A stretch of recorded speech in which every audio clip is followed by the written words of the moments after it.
4:30, the Aurora Housing Authority Board meeting called to order. Henry Champion, Present. Bill Powell, Present. Matty Cole, I haven't spoken to Mandy Coble. I assume she'll be at the meeting. Ray Cruz, Present. Scott Forrest, Commissioner Vorse is on his way. He sent me an email earlier. Dave Richard, Commissioner Richard is in the lobby, so he is actually here. Okay, approval of the minutes of the regular meeting of July 24th, 2013. We need Yeah, we gotta Dave wait. come in and stuff. Oh, We need just four. you better come on. I have a quorum, we cancel, right? That's right. And beers are on you, because you're in charge. Henry didn't think that was funny at all. I didn't cancel. Trust me.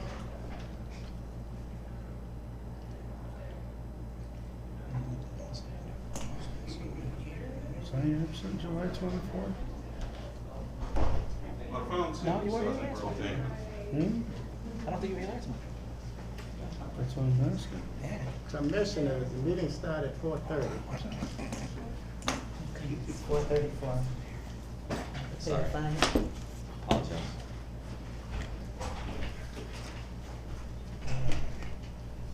Approval of the minutes of the regular meeting, July 24th, and the working section meeting, July 22nd, 2013. So moved. Second. Roll call. Henry Champion, Yay. Bill Powell, Yes. Matty Cole, Yes. Ray Cruz, Yes. Dave Richard, Yes. Yes, have it. The minutes been approved. Any public comment? There are none on the agenda.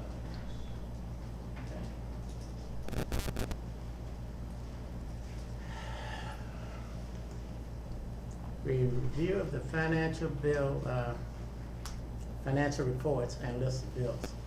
The Housing Authority for the month of July had a $45,000 net profit, and year-to-date has a $27,000 net loss. That's actually an improvement from the previous month. You notice last month I think we had around a $50,000 or $60,000 net loss.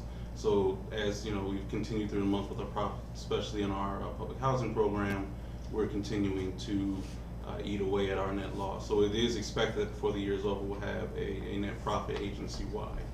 In the public housing program, we have a $116,000 net profit for the month and a $218,000 net profit for the year. So again, that program is continuing as it did last fiscal year and being extremely profitable. And that's even with us doing a lot of upgraded activities where we're spending a little bit more money on materials and labor and some contracting. So we're actually still quite profitable.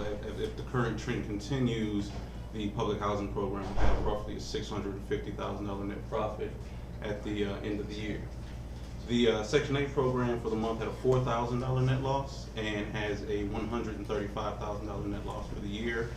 Given the cutbacks in funding that we've been expecting and the fact that HUD is requesting that we utilize our reserves, that amount is expected. It's actually a little better than we had anticipated. So we are going to probably have to take a few steps to kind of work a little harder to use up some of the reserves. HUD still maintains that they're going to be taking funds back at the end of the calendar year. So we're going to push probably a little bit harder to spend up a little bit more of the reserve. I think the current reserve right now is around $400,000 in HAP and another $350,000 or so in the administrative reserves. Is that fiscal year, Keith, or is that end of the year Which that they're gonna take that money back? calendar year. HUD works on calendar year. And when you say use up the reserves, what, do you have plans for that? Well, the reserves in the Section 8 program are very tightly controlled, so we can only use them by leasing them more vouchers. So we'll actually, we at the beginning of the year took the step to stop leasing additional vouchers when they came off the program. We'll actually have to go back to leasing those vouchers. What about, I know that we had gone back, from 105 to 100% or Mhm. something like that. Is that an option to go to? I'll have to check on the regs.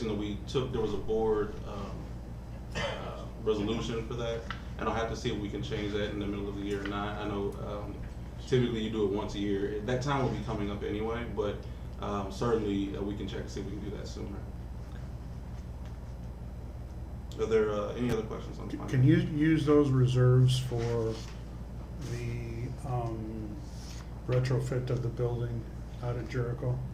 No, those funds can only be used for Section 8 Okay.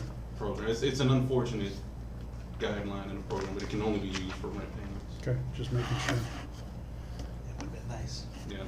Yeah. Gotta ask a question. Yep. Are there any other questions on financials? Any questions on the list of bills?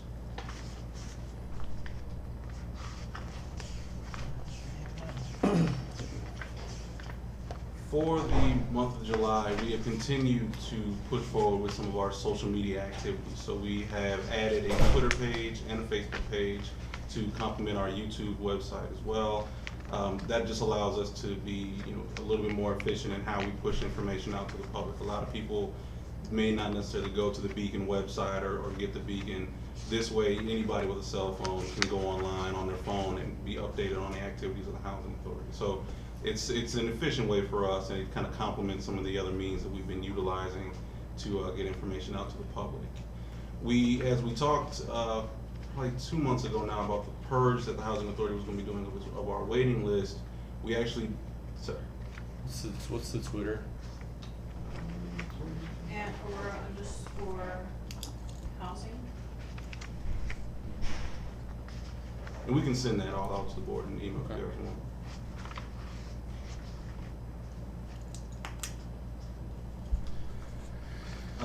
So we did send out a voice call to all the residents who are receiving letters from the Housing Authority regarding the waiting list. So we did send out 422 phone calls, an automated phone call from me.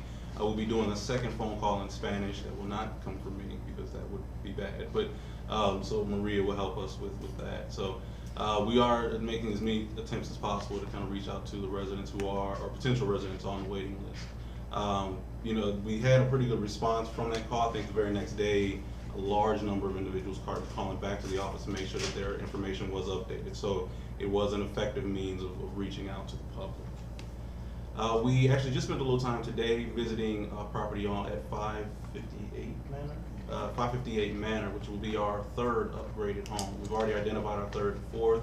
So Carlos, Maria, Alex, and I spent some time out at Manor, just identifying the kinds of upgrades we were going to make. This property actually would be, when we finish, will probably be the nicest one we've done to date. It's a uniquely laid out property. It's got a very nice sized backyard, pretty big on the inside as well. So once we finish that property, we'll just kind of keep moving on. But we're a little bit ahead of schedule. We didn't expect to be already on our third house. So that's a large kudos to the maintenance staff for their work and kind of turning these around, and to Carlos and Jimmy for really putting forth the effort to get these done quickly and get them done well. We did have a company picnic last Friday, first annual agency picnic. We're going to try and do one, once a year for the guys and ladies here. The staff, in my opinion, we do work very hard. Probably they work a lot harder than I do. So, and one of the things about being in this industry is you have to accept is that on average we do make a little bit less than we would in the private sector generally. So, and that comes from people's willingness to want to serve the residents and serve their community. So we thought it was a nice way to give a little bit back to our employees. So we spent the second half of Friday hanging out, barbecuing, and eating too much food, that kind of thing. So we are planning. The board requested a financial training. So at our October working session, we will have a very brief session that kind of goes over how the financials are laid out, how they're presented, what goes into making some of those numbers work. If there are any questions you guys have ahead of time that you want answered, just let me know, and we'll incorporate that into that training. Also, one other thing, we did not mention this Monday, and I apologize. We did hold as the board requested, our second public hearing was held on August 21st. I was here from 4:30 to 6:30, and not a single person showed up. It was on our Facebook page, Twitter page. I spoke to Stephanie Lule at the Beacon about it. We weren't able to get an article out on it. So we had no turnout at all, though. Are there any questions? Well, what was that event?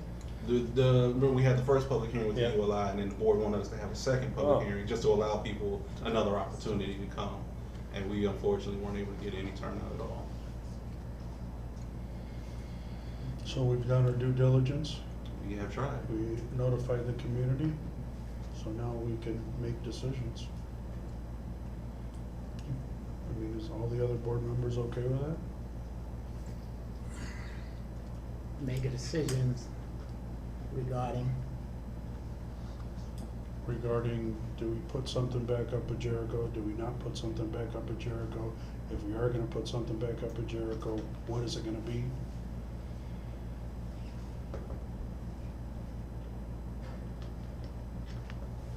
I mean, I think that's why we did this whole thing to begin with.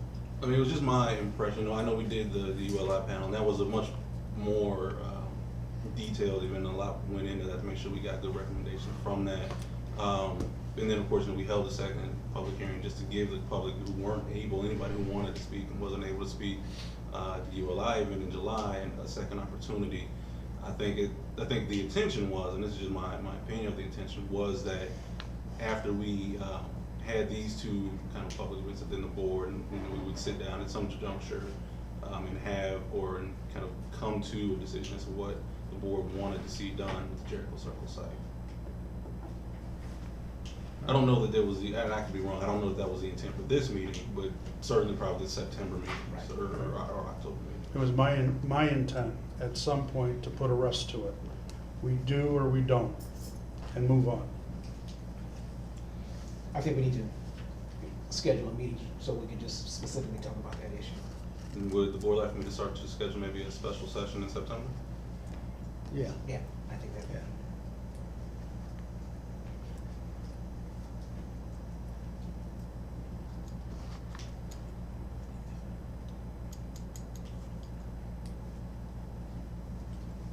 We will also, just so we're, September actually is a year. I actually have been here a year, so we had to put up with all of my foolishness for a year. But what we'll have for you in September is just a little bit kind of recapping where we've been, kind of updates on the progress, and we put a strategic plan in place, kind of making sure everybody just knows exactly where we are with everything. Just kind of recapping the past 12 months. So we'll have that for you guys next month as well. Are there any questions? I got a question about anything we were just talking about. How are we on the vehicles? The vehicles are ordered. We actually will receive the F-150s in early September. We'll receive the 2 SUVs in late September. Between September and October, the majority of the vehicles. And I think the cars are the last ones we'll get, mainly because we initially requested Nissan Versas. The delivery date on those was December. So we decided to change and go with, I think they're Ford Focus, which have equivalent fuel mileage, pricing is the same, and they can deliver those in late October. So actually, we went away. We were going with these, but now we have all Ford and Dodge vehicles. So they're all, domestic vehicles as well. Are they gonna be, okay for the winter, getting front wheel drives, or?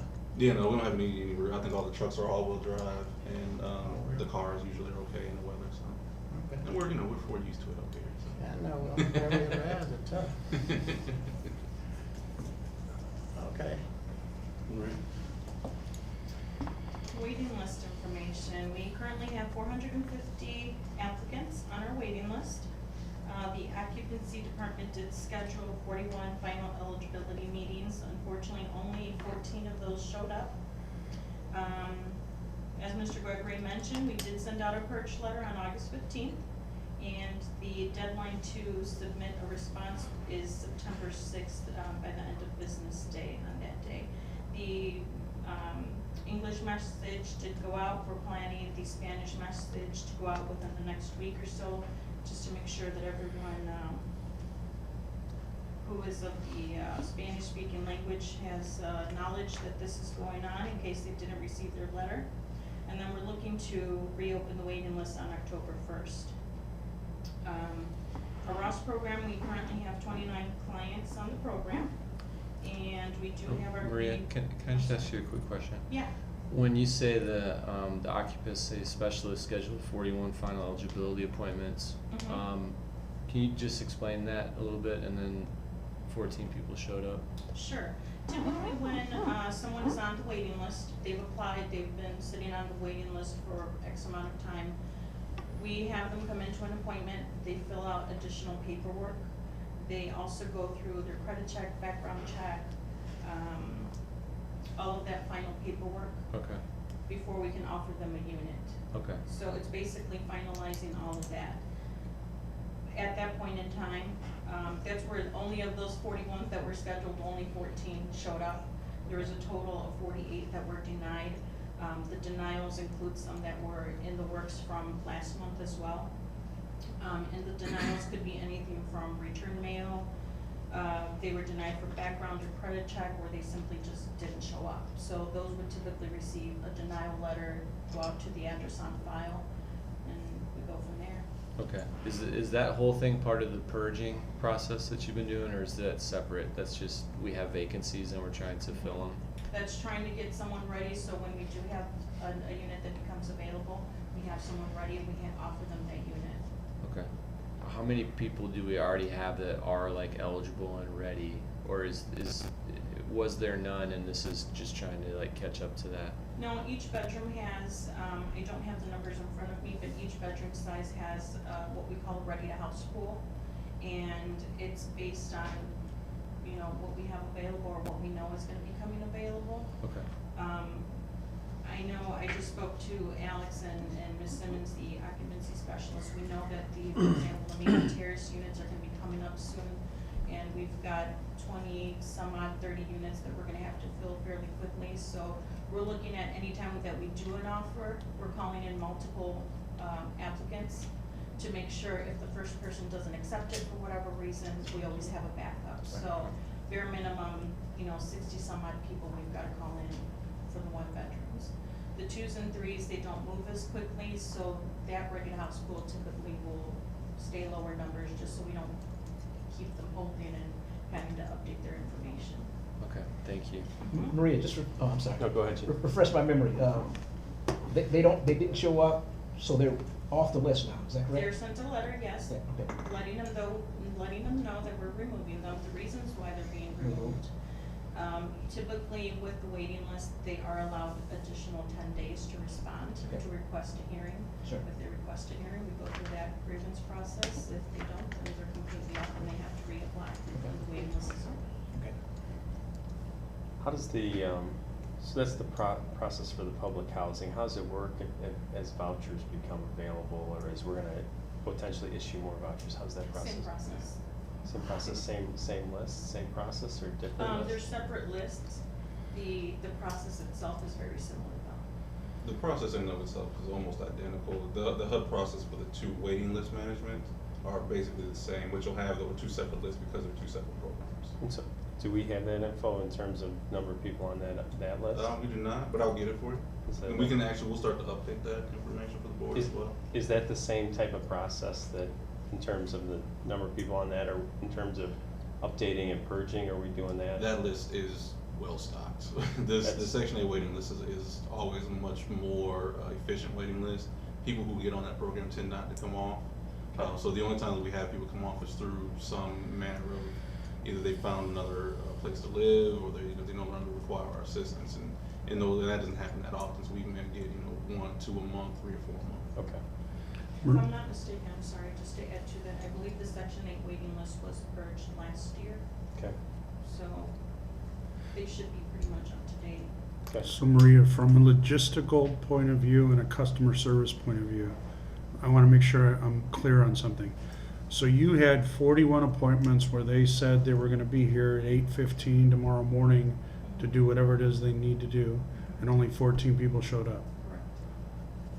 Seems like that's an inefficient system if a whole bunch of people just ain't showing for your staff. It is, and it's probably something that we could take a look at to try and find a way to make it more efficient. I honestly, at this point, we just really haven't given it any attention, but it's certainly something that we can kind of look at to try and be more effective. I mean, that's part of the purge process, is to whittle it down to people who truly do continue to need our services, as opposed to having people on that list who would have found other places to live and no longer need our assistance. But if these people were confirmed appointments and they're coming in and they just don't show up, I mean, It's on them, right? But, well, it's on them, but we're paying staff to kind of sit around and wait for these people, and staff could be doing other things that, you know, the Well, agency look, needs. and I do think, certainly something that, we can look at to try and become more efficient in how we manage that process. Maybe, some other means of double checking whether or not they're gonna come or if they're.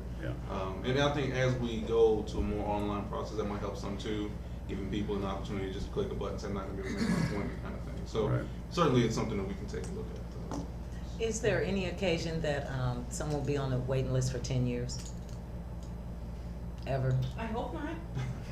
Although for the Section 8, I've seen. For public housing? For public housing, not that I know of. Right now, I think the most that I've seen is 4 and 5 years, and that's typically the 2 and 3 bedrooms, because that's the largest weight, that's the largest or most popular unit size that families are needing. You said 4 and 5? 4 and 5 or 3 and 4? 2 and 3. 2 and 3. Yeah. Any way to increase our inventory for 2 and 3 bedrooms? And that's part of what we're looking at. We have spent some time studying that. We do actually, Commissioner Richard was kind enough to give us a list of, at one point in time, just a list of properties that are available we look at. So we're looking at ways to increase our inventory. We are down 146 units because Jericho's missing. So as we go to replace those units, we do want to look at how and what size units we're replacing. So if we have a need, if our waiting list shows a need for 2-bedroom units, then we will purchase or develop 2-bedroom units. And we can do that through the scattered sites too, right? Absolutely, yes. Is there gonna be any shifting as we roll out scattered sites or as we upgrade units? Is there gonna be shifting where people that are on one list are gonna wanna switch over to the other list or is that, do you It's see that, possible, you see that certainly. happen or is that? I'm not gonna say I've ever seen it happen. Typically, individuals who are on a Section 8 waiting list want to be on the Section 8 waiting list and they have no real interest in public housing. Now, we're changing very dramatically the way public housing works. Right, so you fast So- forward and we get units like what we're turning out now, that might shift. Exactly, and that is a possibility. I mean, we could find ourselves in a situation where people, are on both waiting lists, and I don't think that's not a problem for them to be on both. To be on both, Yeah. we have, I'm sure, quite a few people that are on both waiting lists. So it is certainly something we could see more of.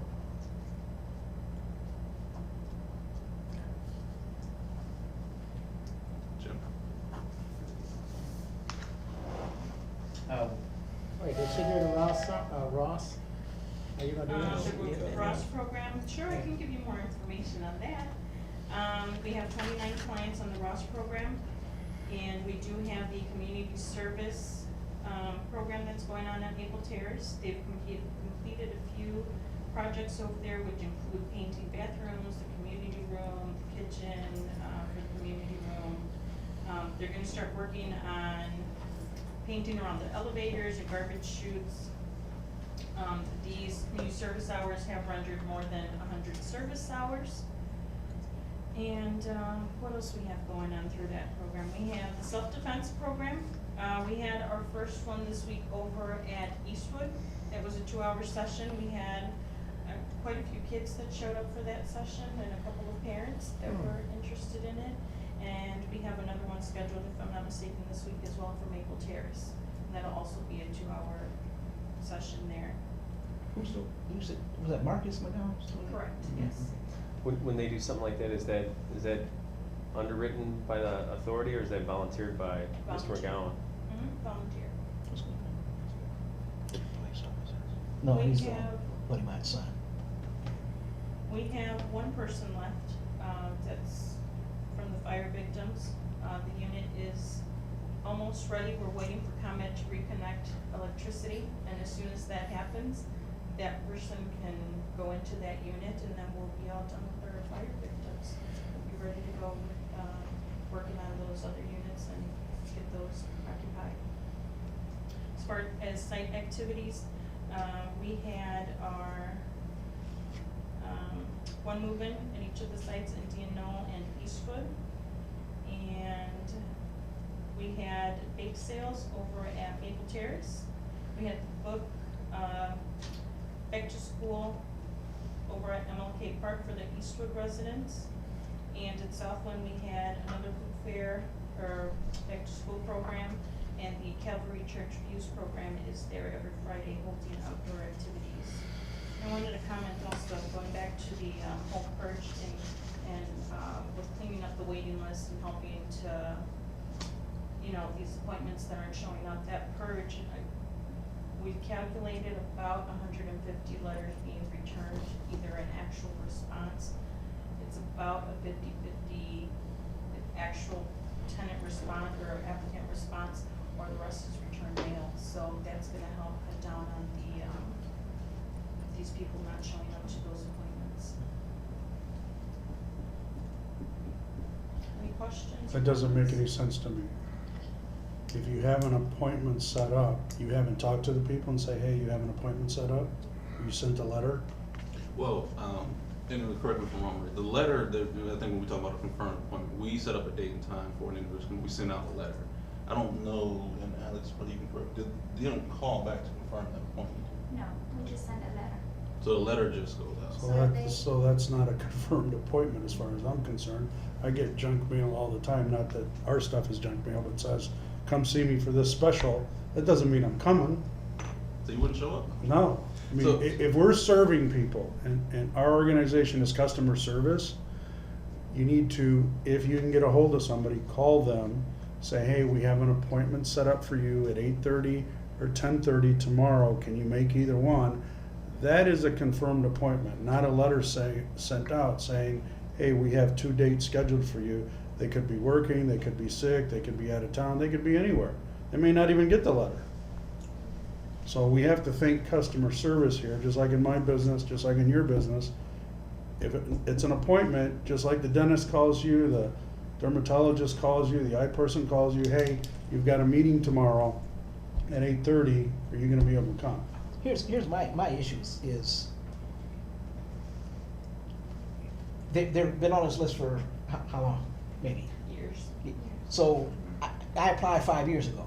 Now I'm living someplace else, I'm gone, you know, I don't take the time to turn around and update the list.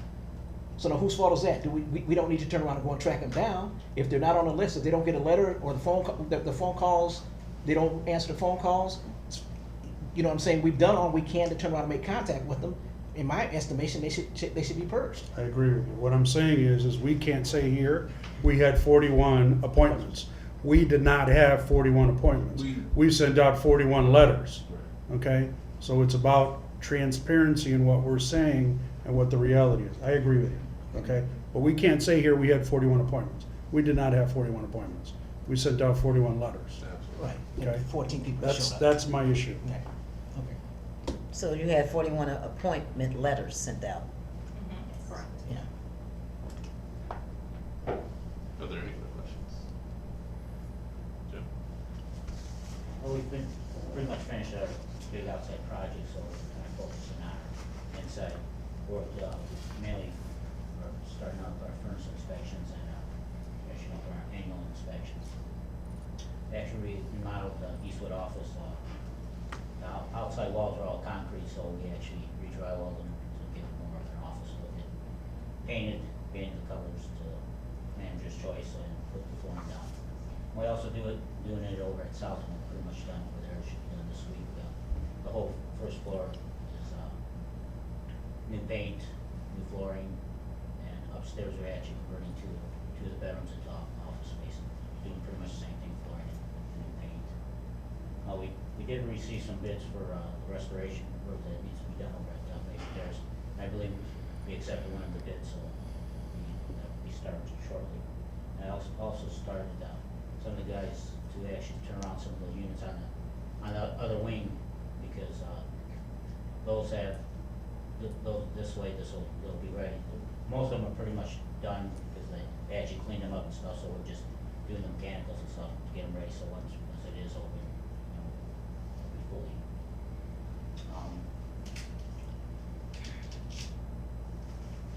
As far as like Maria said, we had no more 0-1 bedroom vacancies. The guys have been really good about pulling off and doing whatever needs to be done to get the residents out of the hotel.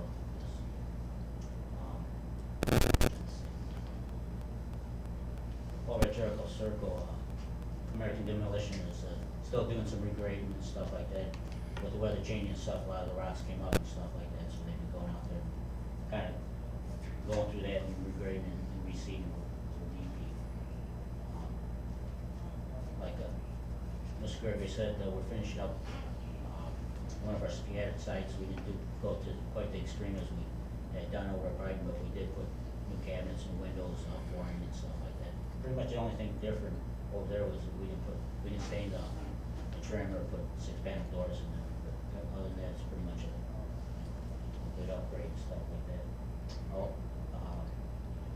Then over at the Jericho Circle also, the rooftop, we had checked out to see if it would accommodate things that we want to do in converting the building space into office space.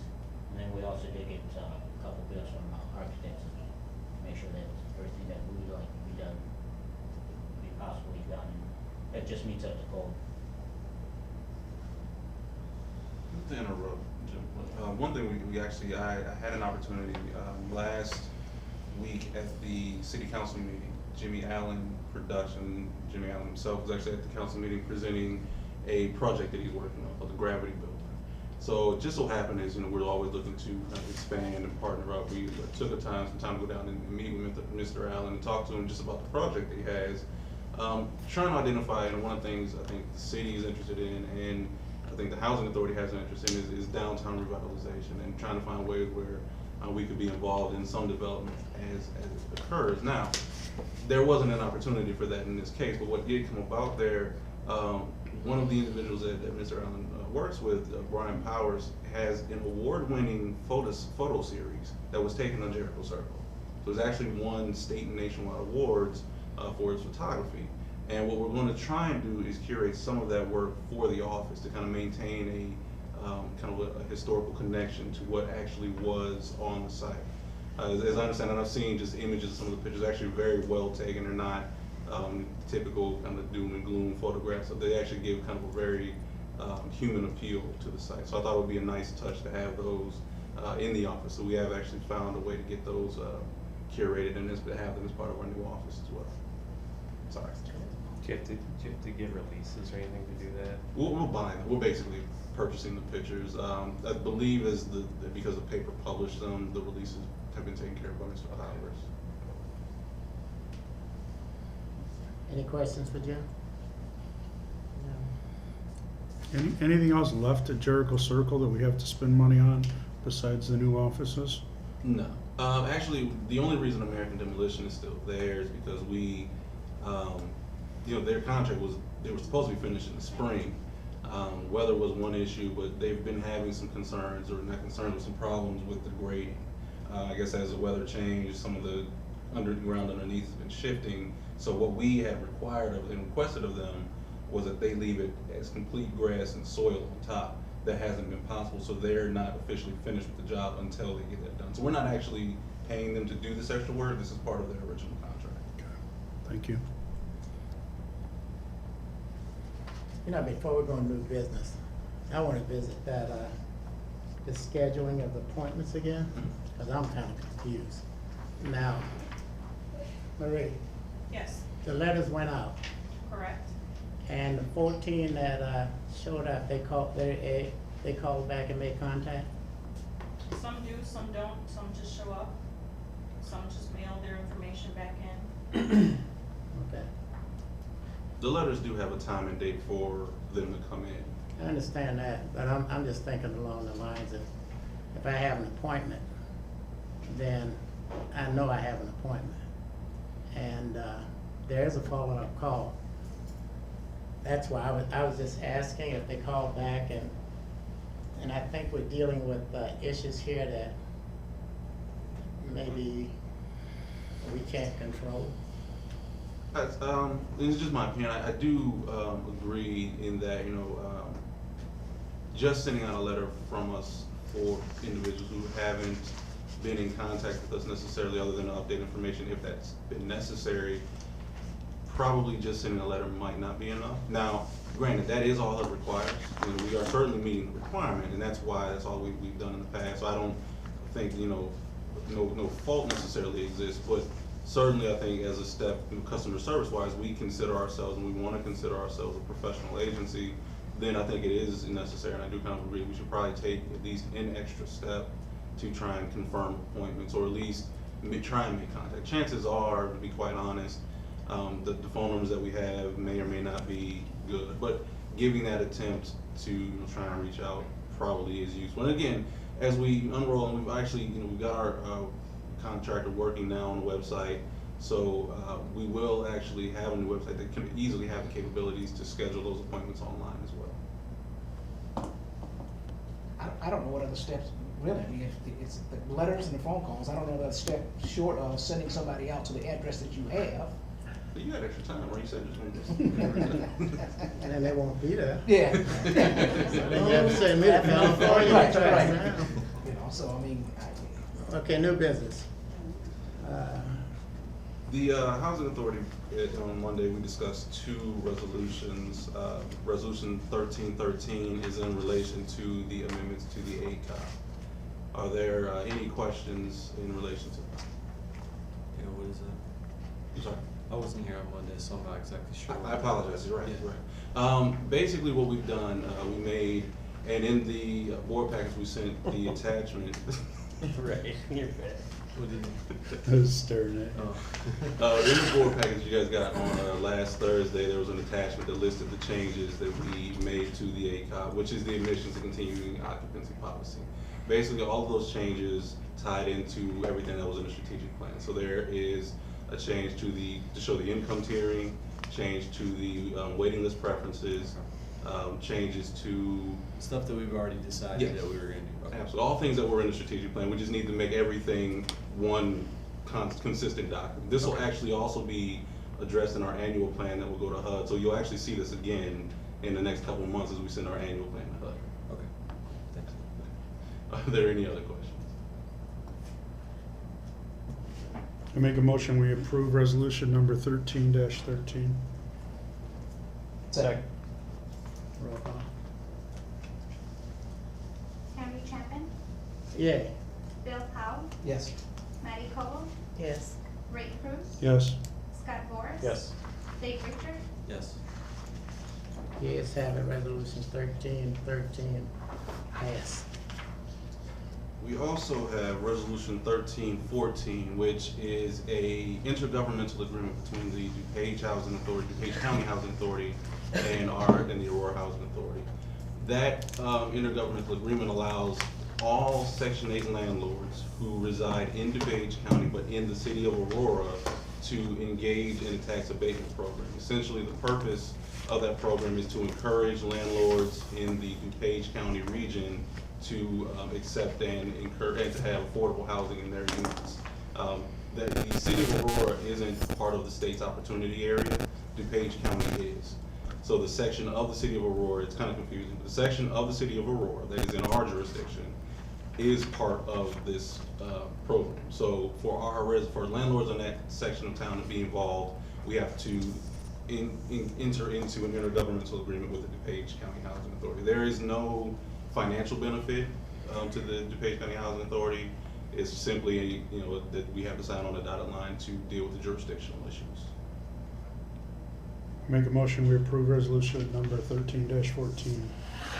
Second. Roll call. Henry Chapin, Yay. Bill Powell, Yes. Matty Cole, Yes. Ray Cruz, Yes. Scott Boris. Yes. Dave Richard, Yes. Yes, have it, resolution 1314 passed.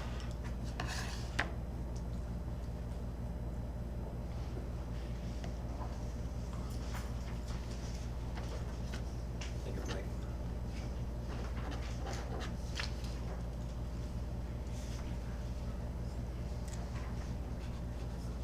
Oh, thanks.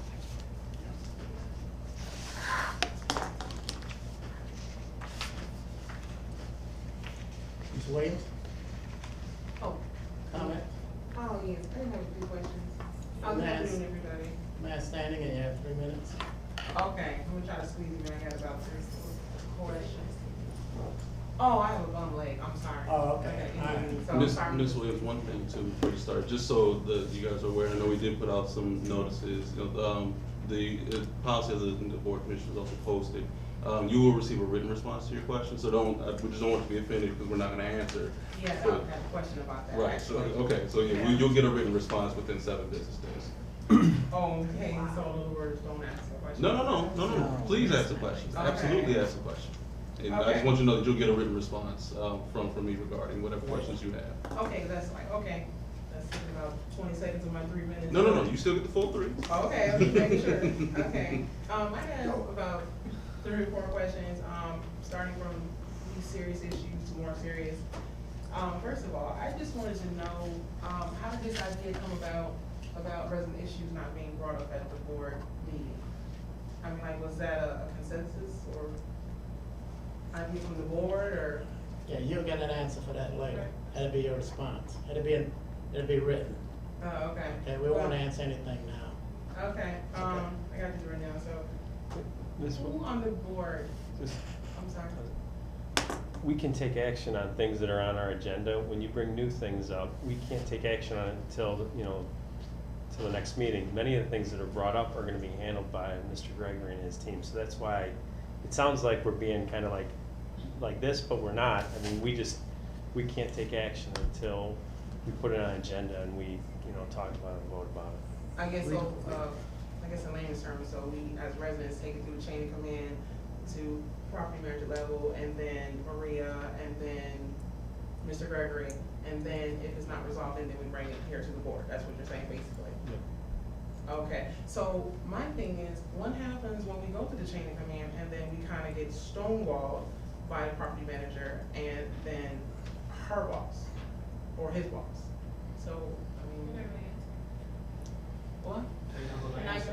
You get a written Okay. answer, yeah. We want you to ask your questions, then you get a written answer. Oh, okay, I'm sorry, y'all, I'm just going down the list here, so, but, also, I have an issue with the Aurora Police Department carrying exclusions of persons list or ban list forms. And did anyone know about that? They do what, care? Yeah, I witnessed a police officer stopping, AHA resident in the transportation center, and for some unknown reason, they pulled him to the side and then asked him, did he live in Aurora housing? He asked another officer that. He then turns to the other officer and he says, well, what's his address? Does he have an AHA address? And he said, yeah. He then pulls out of his pocket an AHA ban list form. I mean, I know that AHA has given, they're cooperating with the police and, in terms of on site, but out in the public? So what you're basically saying is that he banned this person off-site? Is that what you're saying, or he had a form? He was using an AHA document for exclusions of persons or for the ban list. This was at the Aurora Transportation Center where you take the metro and pays bus and cab. Right. It's like, why did he have that in his pocket, giving that out to citizens, or first of all, asking questions of where they live first, and then documenting on these forms that he had in his pocket. The only excuse he gave to this person that was at the Transportation Center was, they don't want you here. Or you look suspect. I think that was the wording somewhat. But my question is, why did he have these forms in his pocket? The police officer, I'm saying. See, that's what I'm confused, I don't understand what you're saying. We have nothing to do with the Aurora Police Department. Okay, I just thought that might be something you guys might wanna know Yeah, about. maybe we could get an answer. Okay, yeah, that would be great, Yeah. cause this is happening on a regular basis. But I see, being an ex-police officer, I still don't understand what you're saying. Can you check that? She's saying the police officer is at the train station with a Aurora Housing Authority ban list in his pocket. That's Not just one. Okay, a stack. Question if you go to the train station. When you say You're saying is it a blank form, is what you're saying? Well, No, it's got names on Oh, it. yes, it's. The APD form, the ban list, we have a list for each individual ban for properties, and the officers have those lists. And Denise, correct me if I'm wrong, what you're saying is the officer was at the train station utilizing that list, Mhm. not on our property. But see, for instance, for example, I know that the person that was there, who was like a group of us, we travel through the metro station every day.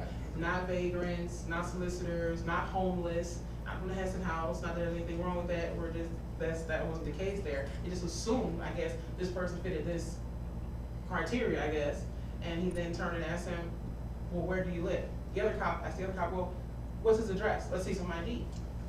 Okay, you have 3 minutes running out. But I answered. I'm sorry. I answered. CBA. Okay. Say Oh. that way. The beautification committee, I have no issue, I'm part of the tenant council over at Maple Terrace.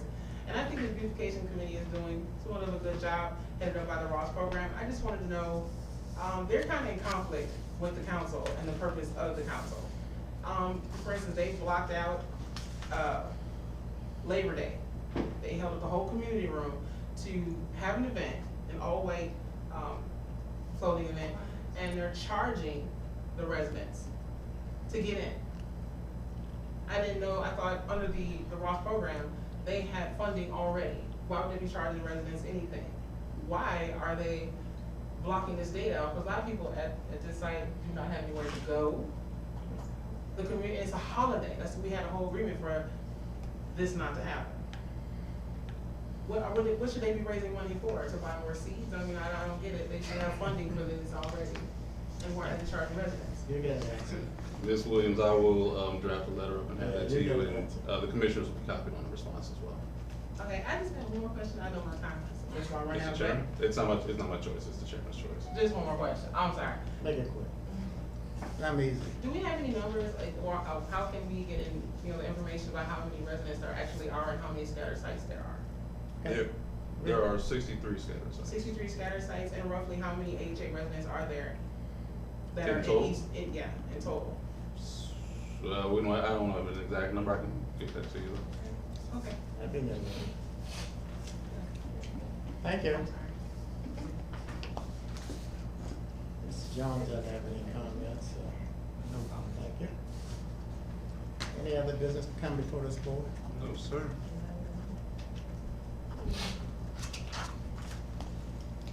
Motion for adjournment? Make a motion, we adjourn. Second. Henry Kevin? We have to have a roll Those call. are, yeah. Executive session. No, we don't have anything. Meeting adjourned. Yeah. We didn't have Got anything. Danielle. We didn't have anything.